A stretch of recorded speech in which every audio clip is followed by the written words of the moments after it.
श्रीदेवी शेंडोबा माऊली युवा कला क्रीडा मंडळ देवसू पलीकडची वाडी यांच्या वतीने रविवारी 17 मे रोजी विविध कार्यक्रमांनी नटलेला शिवमहोत्सव सोहळा अत्यंत मंगलमय आणि उत्साही वातावरणात संपन्न झाला. दिवसाची सुरुवात सकाळी 8 वाजता गणेशपूजन, शिवपूजन, दीपप्रज्वलन आणि छत्रपती शिवाजी महाराजांना सामूहिक मानाचा मुजरा देऊन करण्यात आली. यानंतर सकाळी 9 वाजता गावामध्ये ढोल ताशांच्या गजरात पालखीसह भव्य मिरवणूक काढण्यात आली. तर सामाजिक बांधिलकी जपत सकाळी 10 ते संध्याकाळी 5 या वेळेत आयोजित केलेल्या रक्तदान शिबिराला नागरिकांचा उत्स्फूर्त प्रतिसाद लाभला. सायंकाळच्या सत्रात विविध मनोरंजनाचे कार्यक्रम पार पडल्यानंतर रात्री 9:30 वाजता रसिकांचे प्रमुख आकर्षण असलेला डबलबारी भजनाचा जंगी सामना रंगला. यामध्ये बुवा श्री संदीप लोके आणि बुवा श्री विजय उर्फ गुंडू सावंत यांच्यात जोरदार जुगलबंदी पाहायला मिळाली. या संपूर्ण सोहळ्यासाठी पलीकडची वाडी आणि सावंतवाडी परिसरातील शिवप्रेमी व रसिक बहुसंख्येने उपस्थित होते. Trivikram Sawant, Konkan live breaking, Devsu Sawantwadi. छत्रपतींचा वारसा आपण त्यांचे मावळे पुढे चालवतो. छत्रपतींनी काय केलं आणि आपण काय केलं पाहिजे याचा विचार प्रत्येकाने करणं ही काळाची गरज आहे. कारण आज ती परिस्थिती खूप वेगळी आहे. आपण म्हणतो ज्याने 65 किलोची तलवार वागवली त्याचं नाव येसाजी. 2000 सैन्याशी एकटाच लढला त्याचं नाव बाजी. एक हात तुटला, रक्तबंबाळ झाला तरी प्राणपणाने लढला त्याचं नाव तानाजी. 8 तासात दिल्लीवरून घोडा जो पुण्यात घेऊन आला त्याचं नाव संताजी. शत्रूच्या छावणीत घुसून छावणीचा कळस कापून आणला त्याचं नाव धनाजी. धाण्या वाघाला उभा फाडून त्याच्या जबड्यात हात घालून त्याचे दात मोडले त्याचं नाव संभाजी. आणि या सर्वांना एकत्र करून ज्याने स्वराज्याचं तोरण बांधलं तो माझा राजा छत्रपती शिवाजी. प्रत्येकाला वाटतं शिवाजी महाराजांनी पुन्हा जन्म घ्यावा, परंतु तो माझ्या घरात नाही.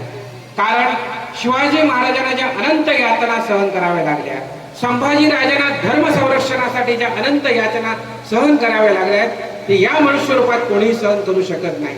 अशी परिस्थिती ज्यांच्यावर उडवली, ज्याने हा इतिहास रचला, ज्याचं अख्ख्या हिंदुस्थानात एकही देव नाही परंतु प्रत्येकाच्या हृदयात ज्याचं स्थान आहे असा आमचा राजा छत्रपती शिवाजी. ते अडळ स्थान आहे तर कोणीही काढून घेऊ शकत नाही. तिथे कोणी अंधश्रद्धा म्हणू शकत नाही.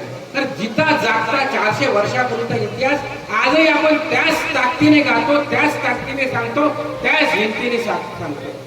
छत्रपती जर नसते, शिवराय नसते ना तर तुमची सगळ्यांची नावं मुल्ला सुल्ला उल्ला अशी असते. धर्म शाबूत राहिला नसता. लक्षात ठेवा, धर्म शाबूत राहिला, आपला हिंदू धर्म शाबूत राहिला फक्त आणि फक्त शिवाजी महाराजांमुळेच. आणि शिवाजी महाराज हे सर्वांचे प्रथम आद्य दैवत आहे. जसं आपण गणपतीला आद्य दैवत म्हणून पुजतो तर छत्रपती शिवाजी महाराजांमुळे आपला धर्म शाबूत राहिला. नाहीतरी ते सगळे मुल्ला सुल्ला खान सुल्ला यांची सगळ्या मजिदी असले असते आणि आपल्याला अल्लाहू अकबर म्हणावं लागलं असतं. मी कुठच्याही धर्माचा तिरस्कार करत नाही. प्रत्येकाने आपल्या धर्माचं काम करावं परंतु दुसऱ्याच्या धर्माजवळ ढवळाढवळ करायची नाही. सध्याचं युग कसं आहे माहितीये, धर्मांतर करण्याचं युग आहे. लोकांना धर्मांतर करतात, प्रबोधन दाखवतात, आमिष दाखवतात. तुमचा हा आजार बरा होणार आमच्या धर्मात द्या, तुम्हाला एवढे पैसे मिळणार आमच्या धर्मात द्या. आणि गरीब लोकांना हेरतात. आम्ही असे अनेक धर्मांतरांचे कार्यक्रम उधळून लावले. अनेक मस्जिदीच्या नावाखाली काय चालतं, अनेक ठिकाणी काय चुकीची कृत्य केली जातात. साडेली मेडशीमध्ये तर आम्ही असे रात्रीचे घुसलो, त्या मस्जिदीमध्ये त्यांच्या तलवारी होते.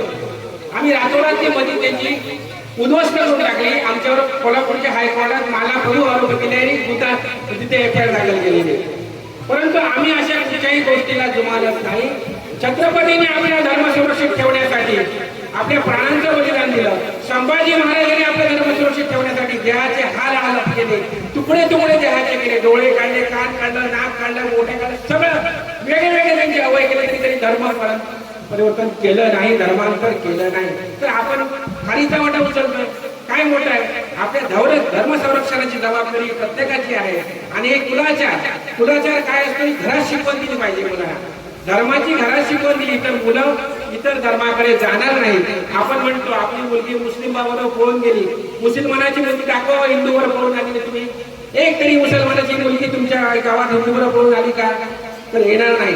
पण आम्ही बातम्या छापताना छापतो शेजारची मुलगी माझ्या एका मुस्लिम बाबावर पळून गेली. त्यांना धर्म संरक्षण शिकवण दिली जाते, त्यांना धर्म शिकवला जातो. आपल्याकडे धर्माची शिकवण दिली जात नाही. शुभम करोती कल्याणामध्ये किती जण म्हणतात लहान मुलं म्हणत नाही.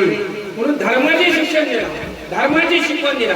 मुलांना आपला धर्म शिकवणं, मुलांना आपलं देवत्व शिकवणं, मुलांना शिवाजी महाराज काय होते शिकवणं, मुलांना जिजाऊ मातेने शिवाजी महाराजांना कसं घडवलं हे शिकवणं.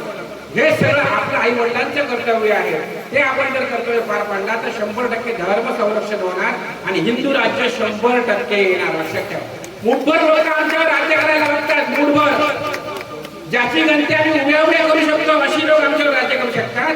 तर या लोकांना आपण थोडं सोडायची ताकद आमच्यामध्ये आहे. त्यासाठी तुम्ही छत्रपती शिवरायांचा हा जो कार्यक्रम करता असेच कार्यक्रम तुम्ही घेत राहा. माझ्याकडनं सकल मराठा समाजाचा एक अध्यक्ष, एक कोकण लाईव्हचा संपादक म्हणून जे जे तुम्हाला लागेल, जिथे जिथे कमी असेल तिथे मी असेल, हा तुम्हाला शब्द देतो.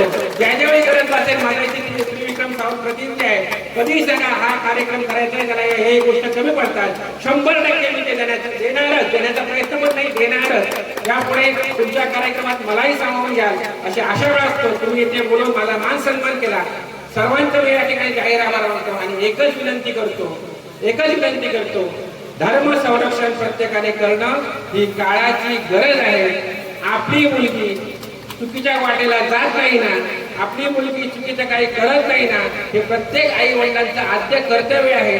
मुलगा मुलगी शाळेत 5 वाजता सुटली, ती घरी किती वाजता पोहोचते, त्यांचा क्लास किती वाजता संपतो, हे पण पाहणं आई वडिलांची गरज आहे. Sawantwadi Devsu Konkan live breaking news channel. अचूक बातमी, थेट हल्ला. कोकणातील ज्वलंत प्रश्नावर मर्मभेदी लिखाण करून सत्य मांडणारे निर्भीड चॅनल. लाईक करा, सबस्क्राईब करा आणि फॉलो करा.